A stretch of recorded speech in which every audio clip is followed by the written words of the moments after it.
E aí galera, aqui é o Liquid, esse é o canal Distro Hopper e nesse vídeo tenho algumas coisas para falar, principalmente sobre juventudes, tecnologias, meu novo sistema operacional favorito. E com vocês, surpreendendo 0 pessoas, voltei a usar Gentoo. Foi uma experiência bem interessante aí fazer essa build, uma build que normalmente demoraria aí os seus um dia e meio, ele fez em 12 horas. Todos esses mais de 1000 pacotes aí.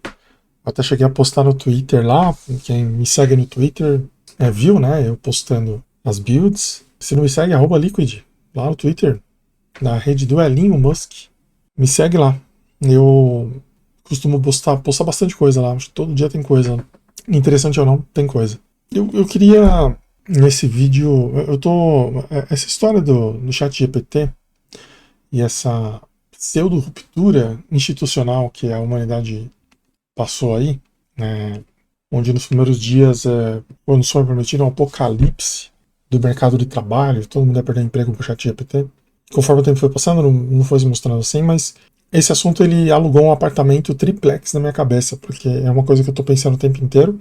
E não só eu, né? Tem outras pessoas aí que estão preocupadas com esse tipo de tecnologia, porque ela muda a dinâmica, ela muda principalmente em termos financeiros, né? Como eu costumo dizer, o problema não é a mudança, o problema é a, a velocidade que a mudança acontece. Tá? Enquanto a gente vai conversar aqui, deixa eu dar uma atualizada. E disso que eu queria falar um pouco, né? A gente tem hoje uma geração que está sem perspectiva, uma geração que se auto-intitula perdida. Eu vejo muita gente debatendo isso nas redes sociais, principalmente no Twitter e no Reddit. Tem 2 subreddits que são bem interessantes de acompanhar se você tem interesse por esse assunto, que é o Anti-Work e o Lost Generation.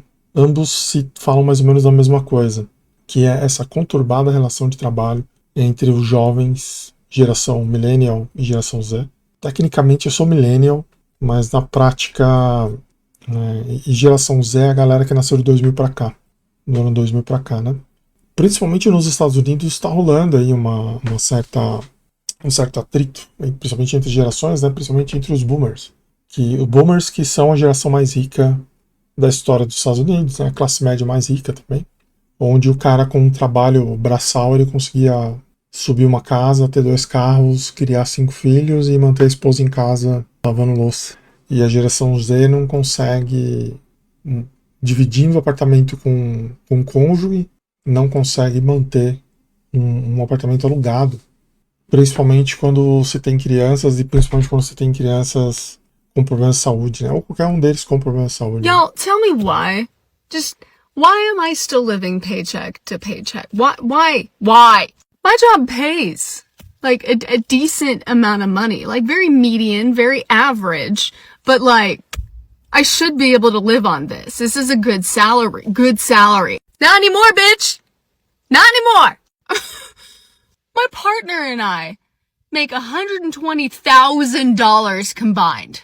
Why are we both living paycheck to fucking paycheck? How are people gonna find a place to live? Like, forget about me because we're still living. But what about these young kids trying to start a life, trying to get out of their parents' house and be independent adults and they can't? They can't! What the fuck kind of dystopian bullshit is this? E esse é um problema que ele está começando agora a permear um pouco até os filmes, né? O filme A Baleia, quem tiver a oportunidade de assistir, justamente trata um pouco disso, né? Que é um cara com um problema de saúde gravíssimo e que ele se recusa a receber tratamento médico por causa das custas. E porque ele vai quebrar se ele usar esse recurso. Então, eu não estou aqui para fazer juízo de valor, eu não estou aqui para dizer que existem outros sistemas econômicos melhores ou piores que o capitalismo. Eu até acho que o ideal para a gente seria alguma coisa com um pouco mais de controle, né? Não estou falando que tem que acabar o capitalismo, mas as redes de proteção deveriam existir. O que os liberais propõem como alternativa pra gente é a caridade. O lance todo é que esse papinho liberal não pega, não tá pegando entre muitos jovens aí, muita gente não tá interessada nesse discurso. Eu já falei em outros vídeos aqui que eu sou um cara que eu cresci num lar conservador, eu sou um cara a princípio conservador, mas eu sou um democrata. Quem me conhece há mais tempo sabe o quão conservador eu sou, né? Nunca usei droga, bebida alcoólica é uma coisa que raramente entra na minha casa.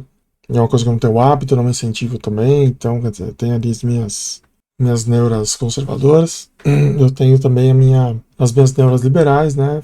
Afinal de contas, sou um cara que trabalha desde os 14 anos de idade. Sempre fiz alguma coisa para ganhar dinheiro minha vida inteira, né? Eu fiz desde trazer muamba do Paraguai até fabricar pipa. O molecada tava empinando pipa, eu tava fabricando pipa. E rabiola e cerol para vender. Eu tô ali no intermediário, né? O que aconteceu que eu fiquei um pouco mais aberto, né? Essa coisa um pouco mais de intervenção nessas questões de economia é que a ausência completa do Estado, ele em questões econômicas, ele gera distorções, né? Que na minha visão, elas já são no status quo que a gente não consegue mudar, né? Inicialmente, o tema desse vídeo ia ser por que condomínios não funcionam. Essa era a reflexão que eu queria trazer. Talvez eu traga as duas, né? Por que não? Mas essa coisa do jovem desiludido é uma coisa que me pega bastante também, porque, querendo ou não, né, o jovem é o futuro, né? Se a gente está construindo uma sociedade hoje, é para esses jovens aí. A gente tem que lembrar sempre que, querendo ou não, né, a gente é passageiro aqui, né? E o mundo que a gente está vivendo hoje é o mundo que a gente herdou aí dos nossos antepassados, né? Se você acha que eles não fizeram um bom trabalho, você tem a oportunidade de fazer melhor. Essa é a sua chance, né? Então, infelizmente, a gente está nesse exato momento, a impressão que eu tenho, e muita gente tem, é que a gente está sacrificando os nossos jovens, né? A gente está fazendo a colheita de muda. A gente está tirando tudo que os jovens têm de valor e antes da hora, né? Então a gente tem essa questão toda da classe média. A classe média, se você não sabe o que é classe média, é uma classe social que ela serve para torrar dinheiro. Ela ouve uma propaganda bonita e troca de carro e se endivida. E quando ela acaba de pagar, ela se endivida de novo. Ela passa o resto da vida endividada. Diferente dos empreendedores que tem aqui no canal, por exemplo, que pega o dinheiro e investe, a classe média não investe no geral. Quem investe são as classes mais altas, né? A classe média torra, a classe média gasta. Geralmente para tentar mostrar um padrão de vida maior do que o que realmente tem. Eu sei bem disso, é uma ambição que eu sempre tive a vida inteira, que era fazer parte da classe média, e quando finalmente fiz parte da classe média, aí eu falei, puta, era isso aqui. E hoje eu moro num condomínio de classe média, onde a visão que eu tenho é exatamente essa, tá? Tipo, uma galera que gasta bastante dinheiro para impressionar outras pessoas. E esse dinheiro poderia ser melhor investido em outras coisas, né? E pouquíssimos têm a visão de que dinheiro poderia ser investido em outras coisas, né? Então aqui a gente vive o foco, né? O capitalismo foca na classe média. Então o capitalismo ele funciona pra gente aqui, né? Para influenciar nosso poder para influenciar nossa decisão de compra e comprar os produtos da marca X, não da marca Y, né? E aí vai desde a infância até as peruas, as tias adultas, né? As crianças disputando videogame X, videogame Y, mais velhos disputando serviço de streaming X, serviço de streaming Y, marca de tênis X, marca de tênis Y, e você sempre tem essa coisa da guerra ideológica consumista da galera tentando convencer o outro que o outro consome errado e que ele deveria consumir melhor, que basicamente seria consumir o que você consome, né? Aquela história das bolhas de consumo que eu cheguei a falar no último vídeo. Você tem uma moto americana, você não pode ter uma moto japonesa, né? Então tem essa questão toda aí da classe média, né? Que ela nos permeia e o foco basicamente do mercado inteiro é arrancar dinheiro nosso, de alguma forma. Então a classe média normalmente ela paga tudo em dobro, aqui no Brasil principalmente, né? Ela paga tudo em dobro porque ela já paga um monte de imposto e paga tudo particular. Então você paga um monte de imposto e paga a escola particular.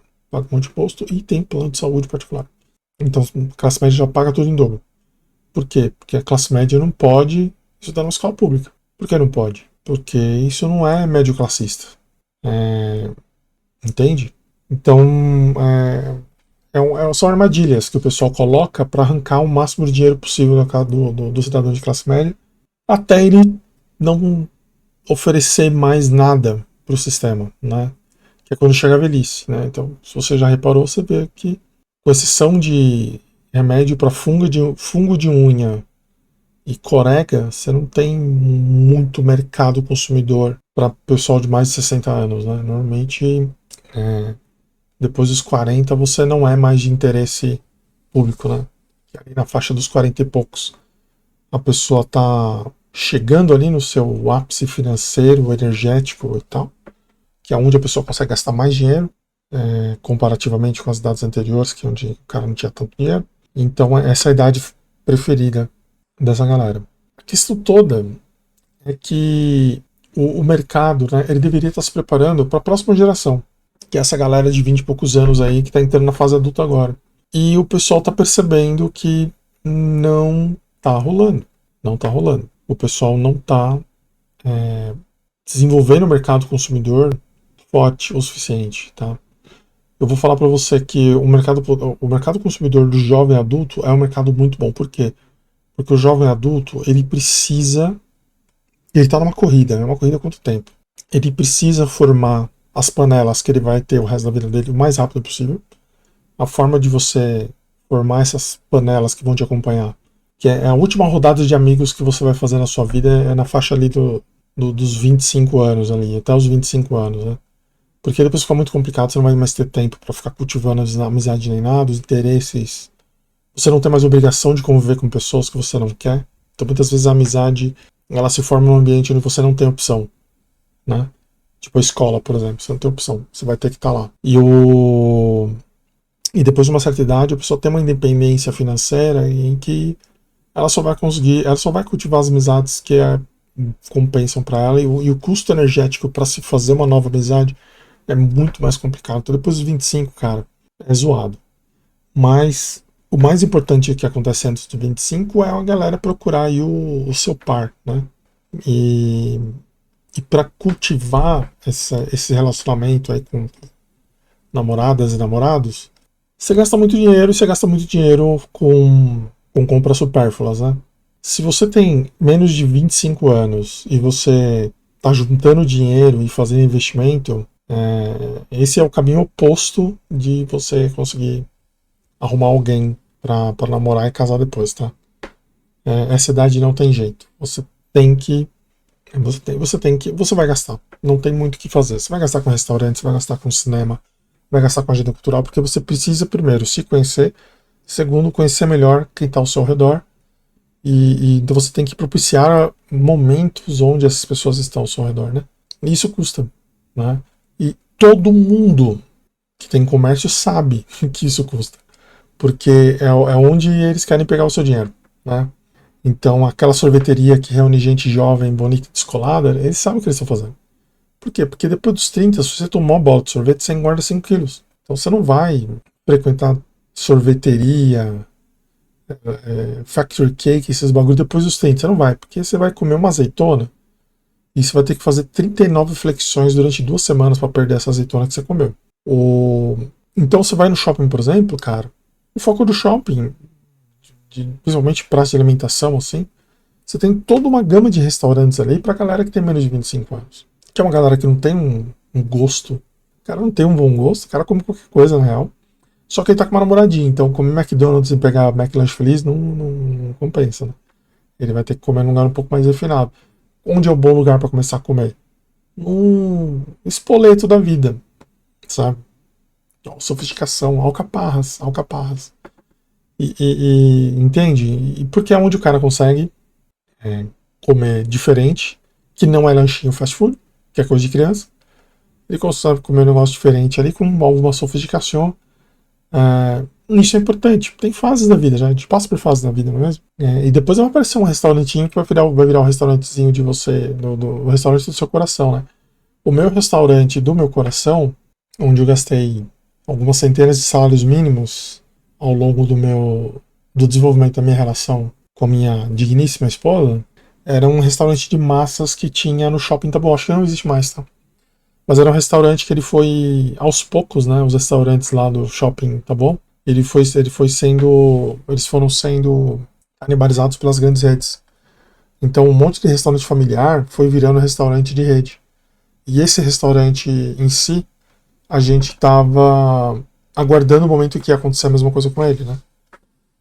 Chegou um espoleto ali do lado, de repente ele começou a ficar mais vazio. E da última vez que a gente foi lá, eu lembro que a qualidade já tinha caído bastante e tal. Então provavelmente eu diria que hoje esse restaurante de massas não existe mais. Mas ele era um restaurante muito interessante porque ele tinha uns pratos bem sofisticados até, a um preço não tão caro e tinha bastante variedade. Então enfim, viajei aqui. Mas esse é o lance, né? Capitalismo, ele tem uma armadilha específica para cada grupo, para cada idade e tal. E essa idade do começo da juventude, ali até os 25 anos ali, é a idade onde as pessoas gastam mais por impulso, tá? Porque a pessoa não está gastando pensando nela, ela está gastando pensando no grupo, pensando na panela dela, pensando na esposa, pensando na namorada, pensando em impressionar. E principalmente experimentar. O cara é jovem, tem ali a sua autonomia financeira, ele quer experimenta tudo, porque a vida é isso, né? Depois, vocês já te contaram, mas depois dos 18 anos, gente, só ladeira, tá? Então você tem que aproveitar bem até os 18, porque depois dos 18, cara, já era. Então, só que aos 18 você não tem dinheiro, você vai ter dinheiro ali mais perto dos 25. E ali nos 25 aí você tem dinheiro, aí você ainda tem alguma saúde, né? Antes da sua decadência completa, depois dos 30.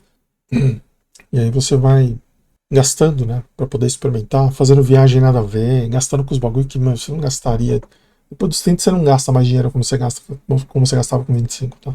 Esse é um processo mais ou menos natural, né? Então, quer dizer, você tem ali a adolescência meio sem grana, aí você tem o jovem adulto trabalhador do McDonald's começando a vida, com 25 anos você já tá ali mais estável com um saláriozinho mais ou menos, já começando a pensar em formar família e tal, aquela coisa toda. Aí depois dos 30, entre os 30 e 40 é uma rampa ascendente, onde você vai galgando novos cargos e vai crescendo financeiramente, vai crescendo profissionalmente.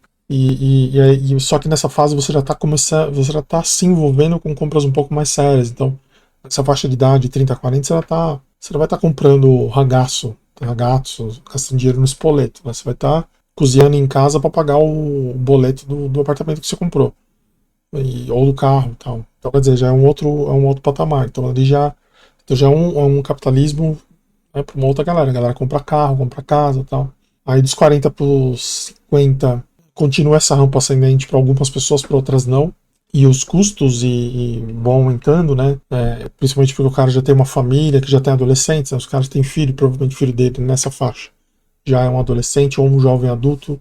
Então o cara já está pagando faculdade e tal. Quer dizer, você vai passando pelo capitalismo ali, ele vai te oferecendo formas de arrancar o seu dinheiro como médio classista que você é. Só que a gente quebrou essa máquina. A gente conseguiu otimizar tanto o sistema que agora o jovem não consegue mais entrar. Esse é o drama. Tem uma porção de vídeos e posts, especialmente no Reddit, onde mostra o drama do jovem recém-formado em universidade que não consegue comprar uma casa do bairro onde ele viveu a vida inteira.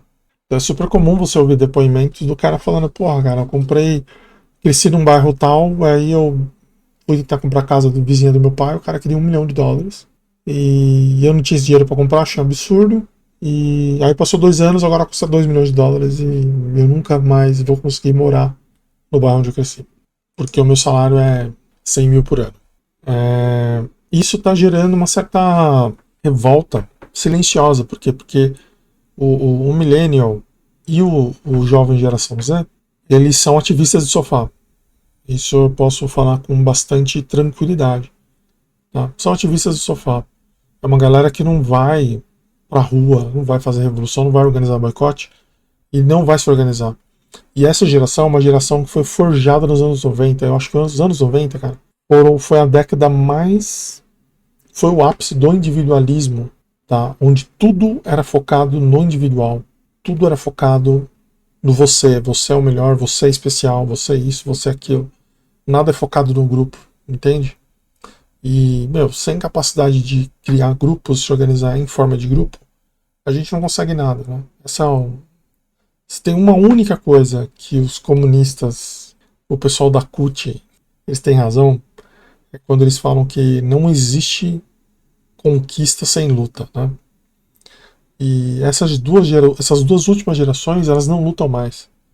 Eu acho que a última geração que lutou por alguma coisa foi a geração X, sabe?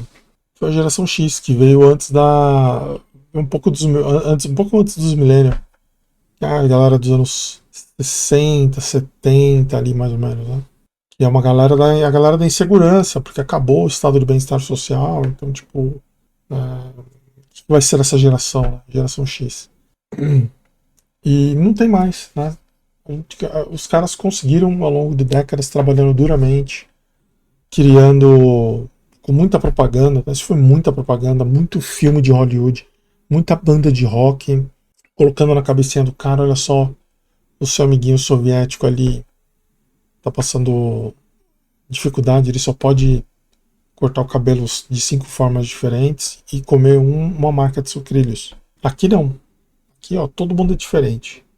Todo mundo usa calça jeans, todo mundo usa roupa, camiseta da Vans, todo mundo aqui usa All Star. São todos diferentes. Lá não. Lá não é. Lá é todo mundo igual. E eles não têm individualidade, né? E aqui a gente tem individualidade. Todo mundo aqui tem o direito de ouvir as mesmas 5 gravadoras, tem o direito de assistir os mesmos 10 filmes que vão estar no cinema.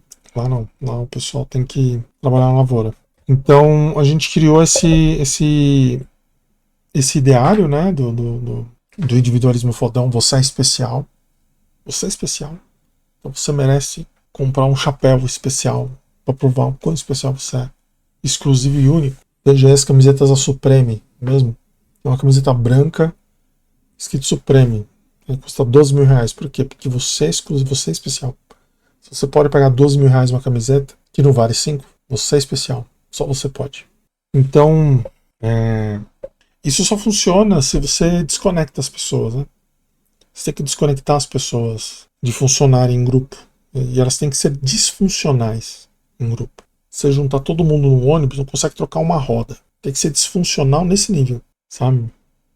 Furou o pneu do ônibus. Tem 10 pessoas aqui. Vai ficar 8 pessoas na rede social reclamando e documentando. Uma pessoa olhando para a chave sem saber o que fazer com a chave de roda. E um outro doente mental tentando arrancar a roda com a mão, só que ele está sozinho e não vai conseguir porque a roda pesa 300 quilos. Então isso é muito da sociedade que a gente tem hoje, entende? E a geração... Isso é a geração millennial, tá? A geração Z, cara, ela é pior que a millennial ainda. Porque é uma galera que resolveu não lutar mais. A vida é assim mesmo, não quero mais. O cara existe.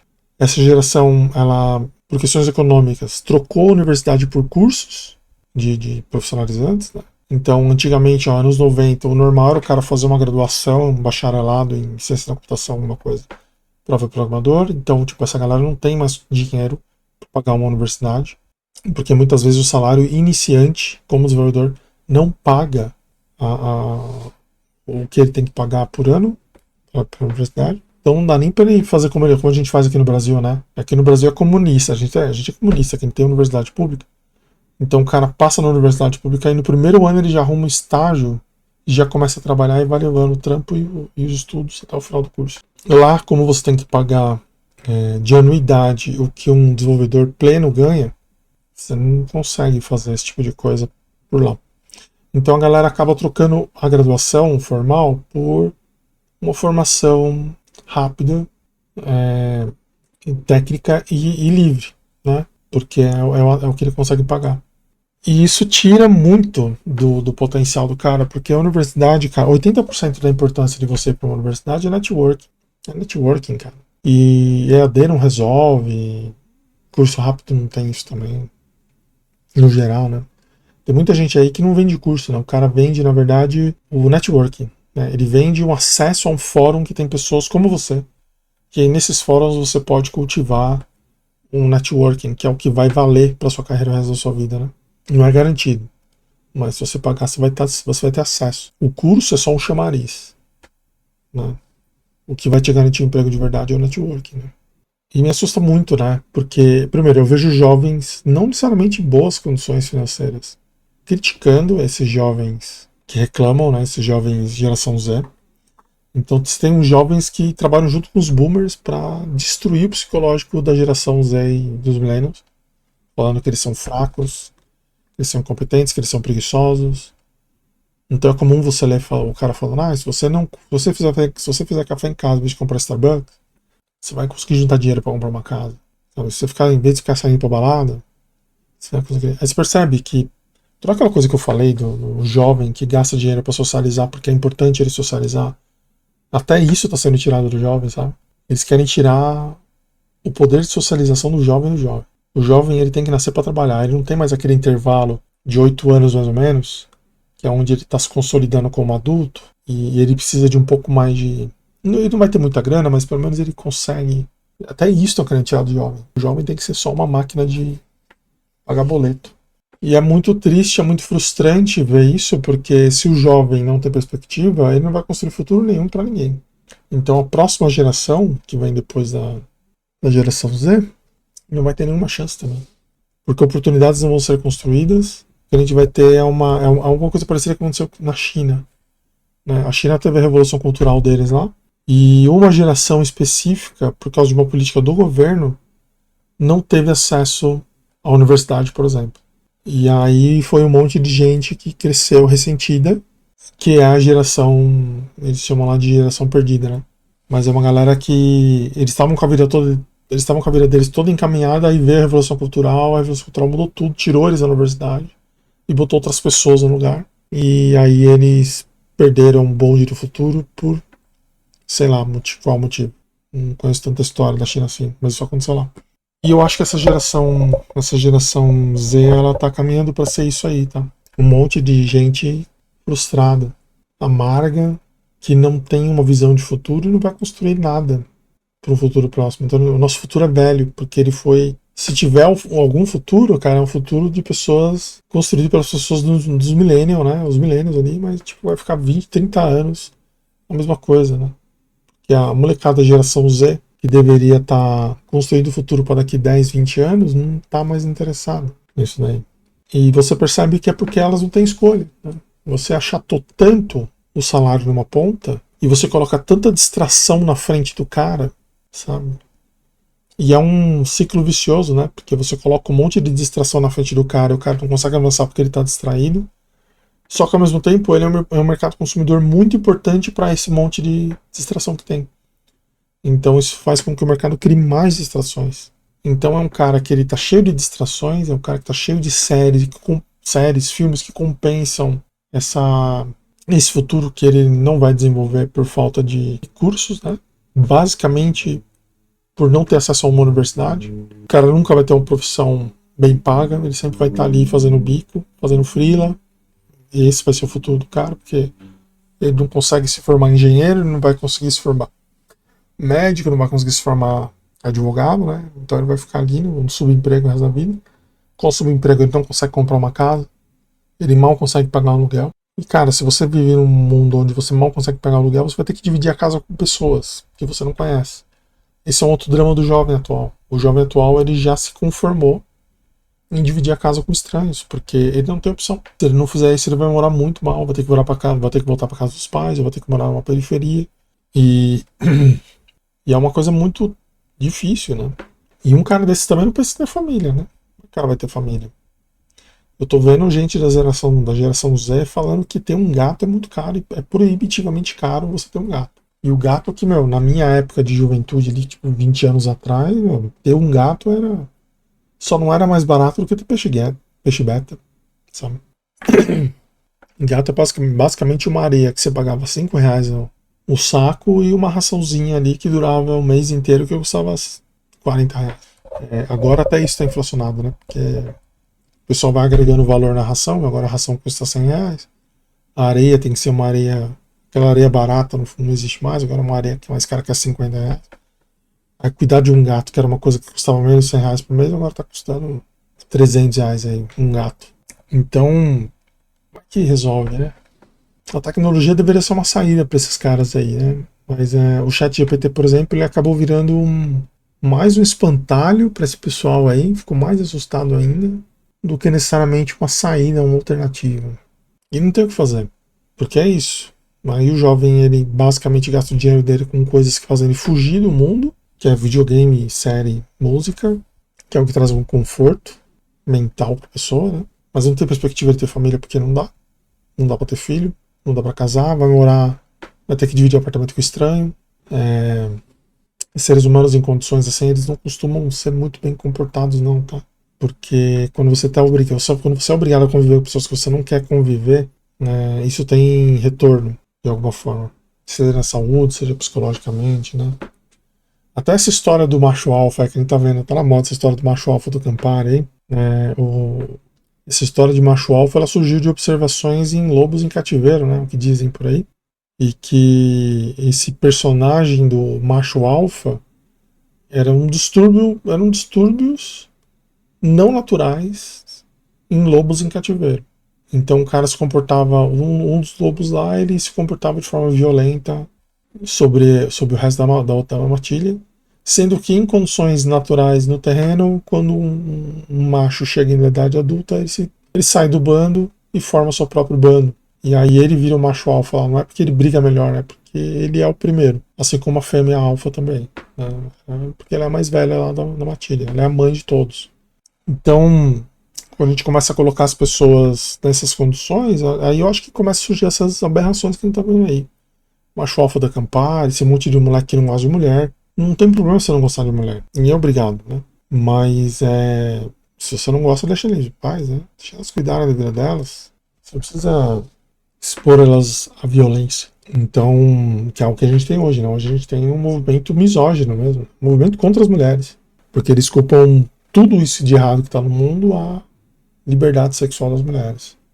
Se ela estivesse na minha casa, casada, com uma aliança no dedo, lavando louça, isso não teria acontecido. Então é mais ou menos essa mentalidade desse pessoal aí. Então, ao mesmo tempo que eu fico muito triste, né, eu consigo entender porque essa geração Z, essa geração Millennium, não tem perspectiva, né? Para pensar, cara. Eu sou um cara velho. Tipo, eu nasci durante uma crise econômica e eu nunca vi um período sem crise econômica. Nunca vi. Sempre estamos em uma crise econômica. Eu nasci dos anos 80. Os anos 80, os jovens adultos dos anos 80 foram chamados de geração perdida. Que a economia do mundo estava em colapso nos anos 80.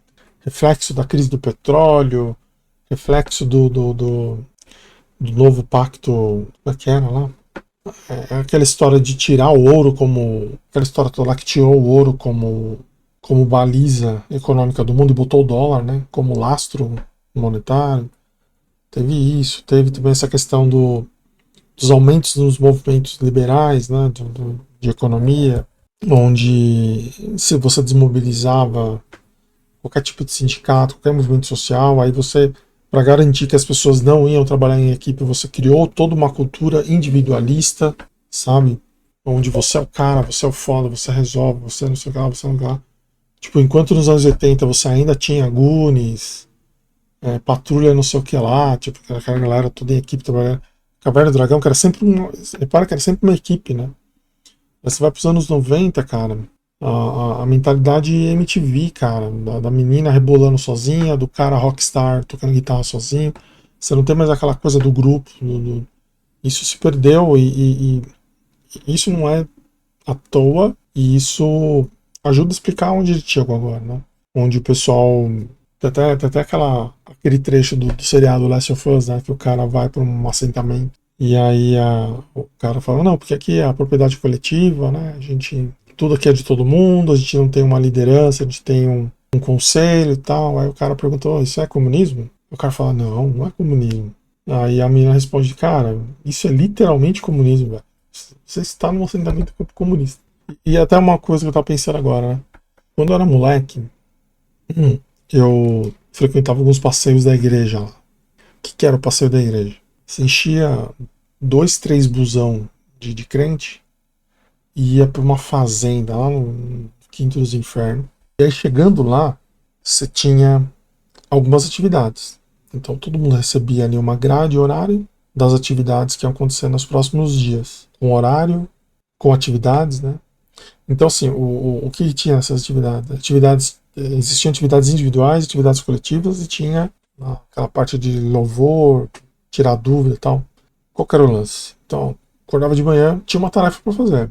Então, cada tarefa tinha um líder, você tinha que procurar o líder da tarefa ali, se apresentar ali pro cara, e aí ia te botar, ó, tem que varrer, que resolver não sei o que lá, tem que fazer o café da manhã, tem que limpar a piscina, tem que pegar os galhos da floresta lá para fazer fogueira.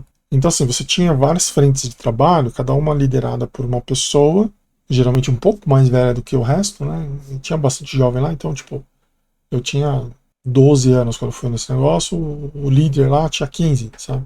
E aí a gente fazia essas atividades, né? E todo mundo tinha sua responsabilidade individual também, né? Que é lavar a própria louça, cuidar da própria roupa. Mas tinha os horários, tinha as atividades coletivas, né? Então agora todo mundo, a gente vai pintar o estábulo. Então todo mundo vai pegar uma lata e a gente vai pintar o estábulo e tal. Aí depois dessas frentes de trabalho que a gente se organizava, aí tinha as partes litúrgicas lá, onde o pessoal ia interpretar a Bíblia, aquela coisa toda lá. Cara, sabe onde exatamente eu vi uma dinâmica exatamente igual a essa? De acordar cedo e trabalhar o dia inteiro e depois ficar ouvindo doutrinação? Quando eu passei um mês morando com um movimento sem terra lá no Maranhão. Era exatamente igual. A gente acordava às 7 horas da manhã, ia lá limpar o puleiro das galinhas, ia pra roça, ficava lá capinando, cortava umas madeiras para construir a casa pro cidadão lá que engravidou a namorada. Então a gente tinha as frentes de trabalho, tinha os grupos menores e tinha os grupos maiores, né? Então, por exemplo, na hora de fazer a casa do cara, não dá para fazer um grupo pequeno de pessoas, tem que ser um grupo grande. Então todo mundo do assentamento ia lá para levantar a história, para cortar e tal, e levar a história de um lugar para o outro. Isso era trabalho pesado, tinha que fazer. E a gente fazia todo mundo junto. Mas enquanto isso eu tinha coisas ali menores. Tipo, ó, Fernando, essa semana você vai cuidar das galinhas, essa semana o fulano vai cuidar dos porcos e tal. Então eu fiquei com as galinhas uma semana lá. Na outra semana eu fui roçar, fui pra roça. Tinha capinar, arrancar erva daninha, essas coisas por aí. E aí tinha as atividades de doutrinação mesmo, que era o quê? Era interpretar o que estava acontecendo no governo, falar mal do governo, basicamente, né? Ler as notícias, falar mal do governo, mostrar como o Lenin estava certo o tempo todo e o Marx sempre teve razão, nunca errou. E esse era o lance, né? E aí terminava o dia super tarde e no dia seguinte começava de novo. Trabalho coletivo e tal. Isso é comunismo, velho. Isso é literalmente comunismo, né?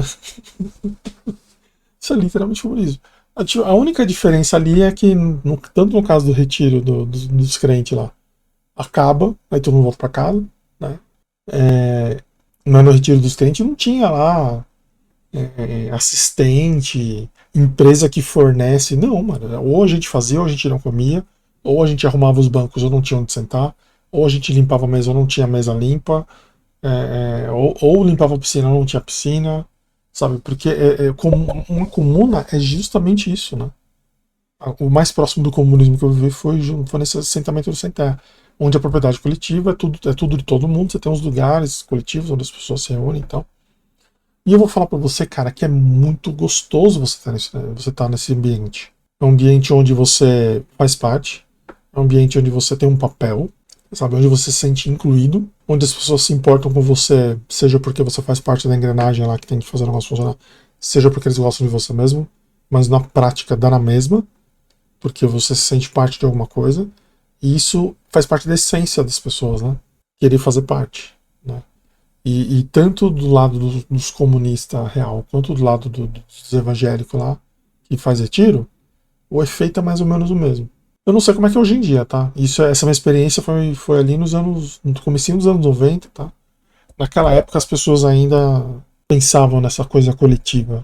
Hoje em dia, não sei mais como é que é, justamente porque é isso que eu falei pra vocês, né? Tipo, a galera fez de tudo pra transformar as pessoas em seres egocêntricos e só pensam neles mesmos e tal, aquela coisa toda.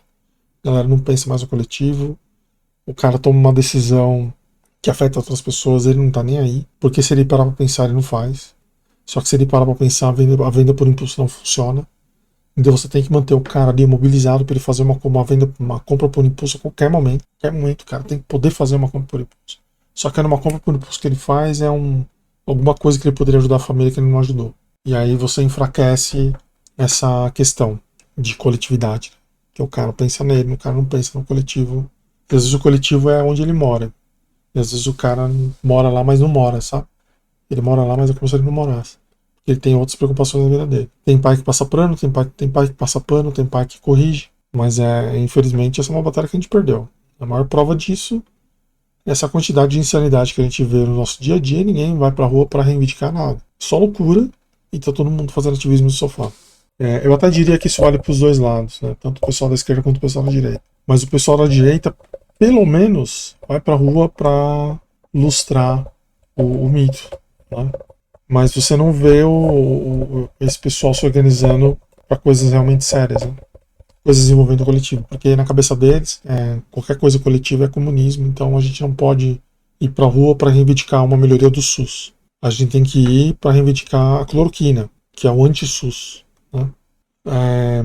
Enfim, é um drama essa questão do millennial, porque ele não tem um lugar onde ele pertence. As redes sociais separou essas pessoas. Na verdade, as redes sociais, elas fizeram uma coisa. Não é que ela separou. Ela atrapalha com que pessoas se juntem. Ela afasta pessoas, não junta. Por quê? Porque quando você está numa rede social, cara, o algoritmo vai te colocar em contato com pessoas que pensam exatamente igual a você. E você não vai querer sair daquele grupo nunca. O problema é que esse cara não é seu vizinho. Esse cara mora no outro estado, mora no outro país. O cara é deficiente físico, sabe?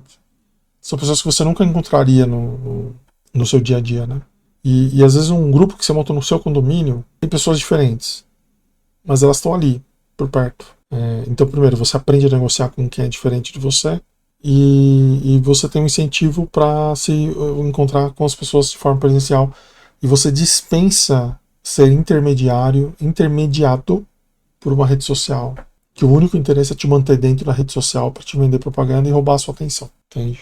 Então os millennials têm os millennials e a geração Z, eles nunca tiveram chance, na real, de dar certo.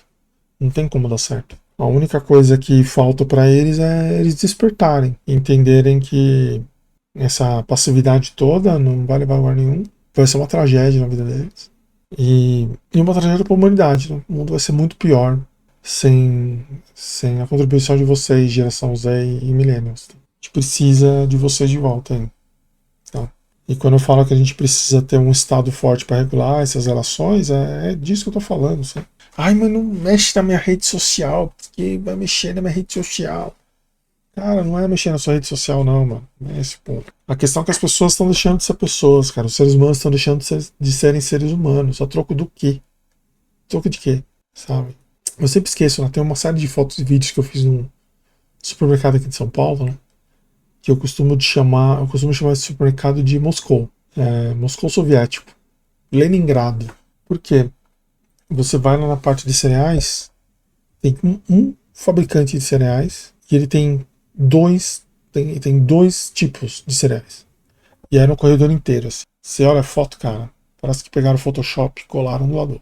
Vão para a parte de detergente, você tem uma prateleira para cada detergente, para cada fragrância de detergente. Uma de maçã, outra de neutro, tudo do mesmo fabricante. Aí você vai para bebidas, tudo do mesmo fabricante. Eu falei, caralho, velho, tipo, eu me sinto com tão poucas opções desde a época da União Soviética, assim, tipo, eu ia no mercado e comprava refrigerante, porque não tinha opção. É exatamente isso que então assim, tem uma falsa equivalência que a galera faz, de que na União Soviética, comunismo, né, escassez e tal, sendo que todo o core business do capitalismo é escassez, velho. Porque se você não tiver escassez, o preço não sobe. Então, a partir do momento que você enche o mercado com um único produto, tá ligado? Qualquer coisa fora desse negócio aí custa mais caro, porque tá escasso. O que eu consigo te entregar é isso aqui, ó. Um monte de sucrilhos igual. Se você quiser o Fruit Loops, custa 3 vezes mais caro. Porque a gente fabrica muito menos, porque sim. Não tem motivo. Pode ser porque não tem saída, pode ser porque não tem matéria-prima, ou pode ser que ele simplesmente não vende, não fabrica para poder vender mais caro e lucrar mais. Possibilidade também.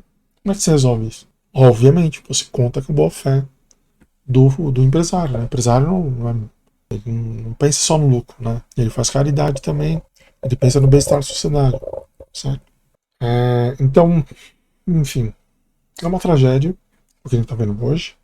Esse monte de inteligência artificial surgindo só aumenta a pressão e o estado de ansiedade dessa geração aí. E se você tá nessa situação, tudo que eu peço pra você é não desista, continue lutando, continue estudando, e se mobilize, espalhe a palavra, tente despertar essa consciência que você tem nos seus amigos, cara, porque senão, infelizmente, não vai ter saído, beleza? É isso, gente. Não gostou do vídeo, dá um like, não gostou, dá um dislike, dúvidas, sugestões, deixa nos comentários. Segue aí nas redes sociais, até o próximo vídeo. Falou! What the fuck kind of dystopian bullshit is this?